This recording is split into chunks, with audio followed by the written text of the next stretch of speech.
Muchísimas gracias. Gracias a Familia Census por la invitación para compartir el día de hoy con ustedes el tema del cálculo práctico de liquidaciones y finiquitos. Tema bastante interesante, sobre todo cuando estamos ya sea del lado del trabajador, porque algún conocido, alguien, algún familiar, ¿no? Nos solicita, oye, ¿estará bien determinado mi cálculo? ¿Me habrán indemnizado correctamente? O bien del otro lado, ¿no? Estando desde el punto de vista del patrón, en el que en muchas ocasiones nos señalan, oye, y este cálculo, más bien nos encargan realizar el cálculo de un finiquito de una liquidación, ¿no? Entonces, es un poquito el tema para determinar sobre todo qué se paga, qué no se paga, cuándo se paga, cuáles son las condicionantes y en su caso algunos riesgos que estaremos evaluando con esta cuestión del cálculo, ¿no? Entonces va a ser interesante. Cualquier duda, cualquier comentario, por favor no duden en abrir su micrófono, en colocarlo en el chat. Para ello es el tema, pues para tener un contexto de cómo proceder ante este cálculo de liquidación o de finiquito, ¿no? Entonces va a ser por ahí el tema. Vamos a estar preguntando algunas cosas, si gustan también algunos puntos, vamos a hacer preguntas, si gustan participar también con toda confianza. Aquí estamos en familia, como lo señalan nuestros amigos de Census Capacitación, y bueno, pues tratamos de brindar el conocimiento con el cual contamos para resolver sus inquietudes, ¿no? Así que sin mayor preámbulo, ¿cómo está diseñado el curso? Ustedes observaron un temario. En el temario están aspectos generales de las relaciones de trabajo. Luego está el tema de la extinción de las obligaciones de las relaciones de trabajo, porque si se da por un mutuo acuerdo, por un despido injustificado, por un despido justificado, una rescisión. Luego vienen los cálculos del salario o la parte económica, la integración del salario integrado para efectos laborales.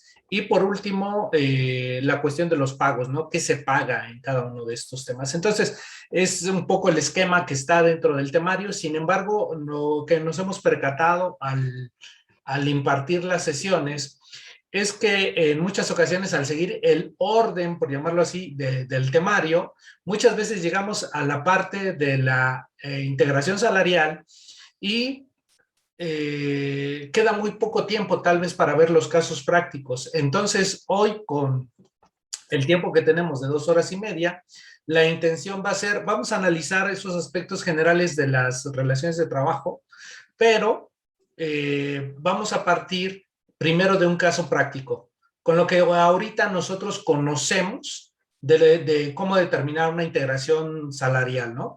Esto lo pueden hacer ustedes, les voy a pedir que abren una hoja de Excel. Si están en su computadora y lo pueden hacer, bueno, padrísimo que aperturan una hoja en Excel para irlo trabajando y vayamos viendo un caso práctico inicial. Luego vemos la parte general de las relaciones de trabajo y luego vamos a ver la parte de la integración salarial y cómo después va a ir afectando en cada uno de los rubros que vayamos analizando de la extinción de las relaciones de trabajo. Al final, vamos a abarcar todo el temario, solamente que no en el orden que se tiene contemplado por una cuestión didáctica, ¿ok? Es más que nada por ese tema. Entonces, sin mayor situación, una vez dado estos comentarios, pues vayamos a lo que nos interesa. ¿Qué es lo que tenemos? Tenemos el caso de un trabajador que ingresó el 1 de marzo del 2018, que le vamos a hacer su fecha de cálculo el 15 de octubre del 2021. ¿Qué prestaciones tiene este trabajador? Bueno, tiene 45 días de aguinaldo. Las vacaciones son las legales que le corresponden. Tiene una prima vacacional del 40%, un salario nominal de 200 pesos diarios, un premio de puntualidad de 3,000, premio de asistencia de 3,000, una ayuda de despensa de 700, una ayuda de transporte de 1,500, una ayuda de renta de 30,000 en octubre de cada año, una ayuda de útiles escolares de 8,000 en el mes de agosto, ayuda de manutención de 1,500, quincenales, un bono de desempeño que tuvo en agosto, aquí hay un error, agosto del 2021, vamos a señalarlo aquí, agosto del 2021, un reembolso de gastos funerarios y un reembolso de gastos médicos. Entonces, con estos temas, nosotros vamos a tratar de realizar una una integración salarial. De eso se trata el curso, ¿no? Entonces, vamos a aperturar nuestra hoja en Excel y ahorita les voy a compartir una con la cual vamos a estar trabajando, que es esta, ¿no? Entonces, ¿a quién tenemos? Tenemos a un trabajador W, en la cual tenemos fecha de ingreso. Ustedes lo pueden ir trabajando en su computadora, ojalá ahí tengan esa posibilidad, que ingresó el 1 de marzo del 2018.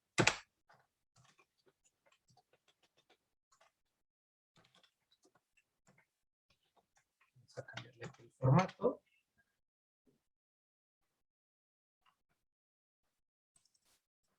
Okay. La fecha de cálculo es el 15 de octubre del 2021. Y ahora vayamos a las percepciones. El aguinaldo, las vacaciones, la prima vacacional, el salario nominal diario, el premio de puntualidad,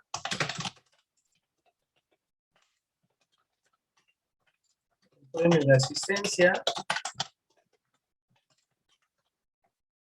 la ayuda de despensa,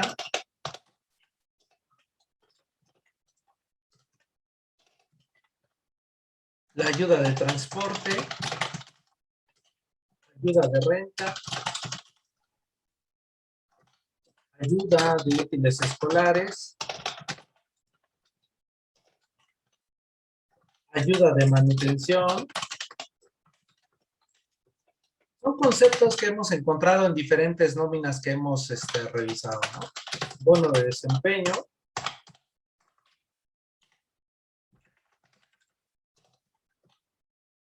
reembolso de gastos médicos y reembolso de gastos funerarios. Estos son los conceptos que tenemos en nuestro caso práctico. La gran pregunta es, ¿esto se integra al salario diario, y así le vamos a llamar diario integrado laboral, o no? ¿En dónde va a estar este salario diario integrado laboral? Artículo 84 de la Ley Federal del Trabajo. ¿Ok? En el cual establece el salario se integra por todos los pagos hechos a los trabajadores por cuota diaria, gratificaciones, percepciones y cualquier otra cantidad que se le entregue al trabajador con motivo de su trabajo. ¿Qué es lo que quisiera que realizaras? Que me dijeses si el aguinaldo va a considerarse para efectos del artículo 84 o no, como una primera fase con lo que llegamos el día de hoy, ¿no? Es decir, el aguinaldo me podrás decir que sí se integra al salario diario integrado laboral, las vacaciones, la prima vacacional, el salario nominal, el premio de puntualidad, el premio de asistencia tal vez, y generalmente comienzan a surgir las dudas cuando hablamos de la ayuda de despensa, si integra o no. Tú podrás decidirlo. Lo que quiero es que tú lo hagas, ¿no? Con lo que conoces. Porque, o si gustas responderme, también con mucho gusto, ¿no? Si opinas que la ayuda de despensa integra o no integra, si la ayuda de transporte, si la ayuda de renta, si la ayuda de útiles escolares, si la ayuda de manutención, el bono de desempeño. Lo que quisiera es que hasta este momento, en estos 10 minutos que estamos teniendo de sesión, lo que me gustaría es que reflexionaras si estos conceptos van a formar parte del salario integrado para efectos indemnizatorios o no. Si tú consideras que no van a formar parte, hasta este momento estás en lo correcto. Nada más quisiera saber el por qué tú no los considerarías para efectos indemnizatorios. Si tú dices que sí, si forman parte para efectos indemnizatorios o para efectos de liquidación, entonces la gran pregunta es la misma. ¿Por qué los consideras que deben o no de formar parte del salario diario integrado para efectos laborales, ¿no? Entonces, es un poquito ir analizando este tema porque es con lo que nos encontramos. Nosotros estamos en una empresa, nosotros estamos en con un patrón y pues lo primero que tenemos son toda esta serie de conceptos y empezamos a dudar cuáles son los que forman parte y cuáles no. Entonces, ahí tú puedes determinar con lo que hasta ahorita tú conoces, cuáles considerarías o no. Tenemos el siguiente, y con base en esto que se tiene del trabajador W, bueno, pues lo interesante sería, ¿y cuál sería el monto del finiquito? ¿Cuál sería el monto de la prima de antigüedad? ¿Cuál sería el monto de la indemnización? ¿Cuánto sería el costo por la negativa a no reinstalar? ¿Y cuánto sería el monto de los salarios caídos? Estos son los temas que nosotros vamos a estar analizando precisamente en esta sesión. Entonces, tú puedes comenzar a realizar tu cálculo sin mayor problema y a considerar a partir de este momento, bueno, qué es lo que en base a estos conceptos se consideran o no para efectos de la integración salarial, ¿no? ¿Por qué? Porque vamos a partir de la base de lo que conoces hasta el día de hoy. Una vez que ya puedas realizar estos cálculos, pues al término de la sesión, o más bien antes de concluir la sesión, vamos a verlo de manera práctica, cómo poder resolver desde una perspectiva laboral lo que integra o no. Porque nosotros somos muy dados a ver la parte del seguro social, ¿no? Y entonces hay ocasiones que incluso se toma como el salario base de cotización como para efectos indemnizatorios y ese es un gran error. El salario base de cotización tiene una finalidad, tiene una naturaleza y parte de una integración para efectos de aseguramiento en la propia ley del Seguro Social. Sin embargo, en lo que se refiere a efectos indemnizatorios para la Ley Federal del Trabajo, el contexto es totalmente distinto, va a cambiar, no es la misma circunstancia. Entonces, por ello, es importante para nosotros, pues, conocer de qué se trata el ámbito laboral para establecer más que una mecánica, porque eso también vamos mucho a dime qué es lo que sí integra y dime lo que no para poder hacer el cálculo.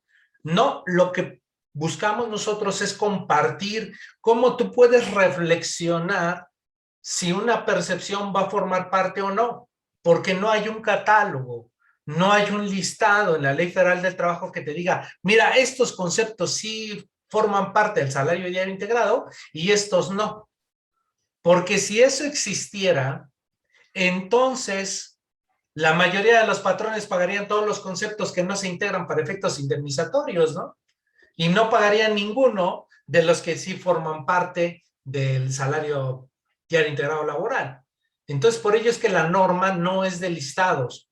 La norma es de reflexiones, de interpretación, es de observar si se presenta la característica, si se presenta la hipótesis o no, para poder determinar el efecto que va a tener ese pago. Entonces, estos van a ser puntos que aterrizaremos en nuestra sesión del día de hoy, ¿no? Entonces, para poder llegar a estos o cumplir con este objetivo, pues vamos a ver primero el artículo 89, ¿no? Para determinar el monto de las indemnizaciones, se tomará como base el salario correspondiente al día en que nazca el derecho a la indemnización. Es un punto importante que no debemos de cuidar, que no se debe de descuidar. ¿Cuándo surge el derecho a la indemnización? Porque ahí es donde tenemos que considerar el salario, incluyendo en él la cuota diaria y la parte proporcional de las prestaciones mencionadas en el artículo 84. Entonces, por ello el tema de observar ese artículo 84 porque va a ser parte de los efectos indemnizatorios. Por otro lado, tenemos que cuando el salario se fije, cuando la retribución sea variable, se va a tomar el salario diario, el promedio de las prestaciones obtenido en los últimos 30 días efectivamente trabajados antes del nacimiento del derecho. Y cuando el salario se fije por semana o por mes, se divide entre 7 o entre 30, según sea el caso, para determinar el salario diario. Es algo parecido este artículo 89 a lo que tenemos en la ley del Seguro Social. Nada más que la ley del Seguro Social lo califica entre fijo y variable. En cambio, la ley laboral solamente define el salario por unidad de obra o por retribución variable. Y en su último párrafo determina cómo está fijado el salario, si por semana, por mes, por quincena, para poder hacer la división. Y ahorita, ya que entremos al contexto de las relaciones de trabajo, pues nos va a dar luz el por qué la Ley Federal del Trabajo lo establece en ese sentido. ¿Ok? Ahora, veamos. Comencemos, una vez que ya tenemos el objetivo de a dónde queremos llegar, que es determinar el efecto indemnizatorio de liquidación o de un finiquito por la terminación de unas relaciones de trabajo y de que queríamos llegar a calcular el monto, pues para llegar a ese objetivo necesitamos crear unas bases. ¿Y cuáles son estas? Bueno, pues vamos a conocer de qué se trata. ¿De qué se trata la relación de trabajo? ¿Cuáles son sus alcances? ¿Cuál es su finalidad? Para que entonces podamos tener el contexto de lo que se está extinguiendo y con base en esa extinción, ¿qué es lo que tengo que pagar? ¿Ok? Entonces, las relaciones de trabajo no es otra cosa más que un juego. Y como en cualquier juego, llámale fútbol, llámale básquetbol, fútbol americano, tenis, golf, el juego que tú quieras, van a existir las reglas. En un partido de fútbol existe la regla del fuera de lugar, ¿no? Existe esa regla y pues cuando el árbitro detecta que alguien se encuentra en fuera de lugar, pues lo que hace es anular la jugada, ¿no? Entonces, ¿qué es lo que sucede en las relaciones de trabajo? Que estamos jugando patrones y trabajadores y a veces caemos en faltas, pero en algunas ocasiones esas faltas el árbitro no las ve y las deja pasar. Y en otras ocasiones esas faltas las observa el árbitro, ya sea por una cuestión externa, es decir, por una inspección por parte de la Secretaría del Trabajo y Previsión Social, o por la queja del trabajador respecto de esa falta. Hay faltas que comete el patrón y el trabajador nunca se manifiesta en relación con ellas, y las autoridades o el árbitro nunca sanciona por esa falta. Pero hay ocasiones en que el trabajador ni siquiera las manifiesta y sin embargo, a través de revisiones, el árbitro sanciona. Por ejemplo, el que yo le descuente a los trabajadores, una regla muy común en las empresas que es por cada 3 retardos una falta, ¿no? Un descuento de un día por cada vez de 3 de haber llegado tarde. Bueno, pues esa falta no está contemplada en la Ley Federal del Trabajo. Entonces, hay una infracción al contenido normativo. Bueno, pues si el trabajador no se queja y la autoridad no se da cuenta, esa falta no va a ser sancionada. Pero si la autoridad se da cuenta, aun cuando el trabajador no se haya manifestado, entonces va a haber una sanción. O bien, si el trabajador se queja ante esa falta que se está realizando frente a las autoridades competentes, ¿no? Entonces, ¿qué es la relación de trabajo? No es otra cosa más que un juego en el cual de alguno o de otro lado se van cometiendo faltas y en algunas ocasiones no nos damos cuenta, ¿no? En ese sentido, para nosotros es importante conocer cuáles son las fuentes de derecho en la Ley Federal del Trabajo. Y la primera fuente de derecho es la Constitución. Es donde se establecen las bases, los fundamentos, la columna vertebral para que la relación de trabajo se pueda presentar. En estas directrices básicas, en esta plataforma principal, en estos principios generales determinan precisamente cómo se va a prestar o se va a proporcionar una relación de trabajo, se va a configurar. Luego, la Ley Federal del Trabajo lo que establece es el detalle de esos principios, de esas máximas establecidas en el artículo 123. Ejemplo, ¿no? El artículo 123 establece que los trabajadores tendrán derecho a la capacitación y al adiestramiento, que los trabajadores tendrán derecho a un día de descanso por cada 6 días de trabajo. Esas son máximas generales. Bueno, pues la Ley Federal del Trabajo retoma esos principios y los va a detallar en el sentido de establecer, por ejemplo, que se preferirá que el día de descanso sea en domingo, ¿no? Es de preferencia, más no significa que sea obligatorio tener que descansar el domingo. Hay una preferencia, ¿no? Se preferirá que el patrón permita el descanso el día domingo, si es que se puede, ¿no? Pero se está cumpliendo al final con la norma. La Ley Federal del Trabajo establece que la capacitación y el adiestramiento de los trabajadores se va a dar en este sentido, haciendo un registro ante la Secretaría del Trabajo, que sea avalados cursos por la Secretaría del Trabajo y etcétera, ¿no? Entonces comienza a darle todo el contexto de la relación. El principio máximo, ¿no? Para la jornada diurna, 8 horas de trabajo, para la jornada nocturna, 7 horas y para la mixta, 7 horas y media. Eso lo marca la Constitución como un principio básico. La Ley Federal del Trabajo lo retoma y establece que de las 8 de la noche a las 6 de la mañana, todo ese lapso se podrá dar una jornada nocturna.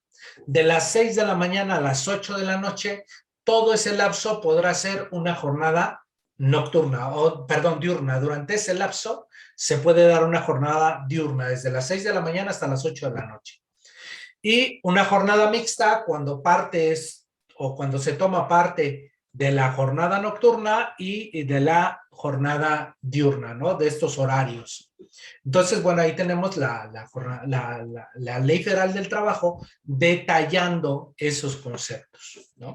Luego, la siguiente fuente son los contratos colectivos, el contrato ley o el contrato individual, que ya es la particularización del principio general y del detalle que realiza la Ley Federal del Trabajo. Ahora lo particularizamos ¿con quién?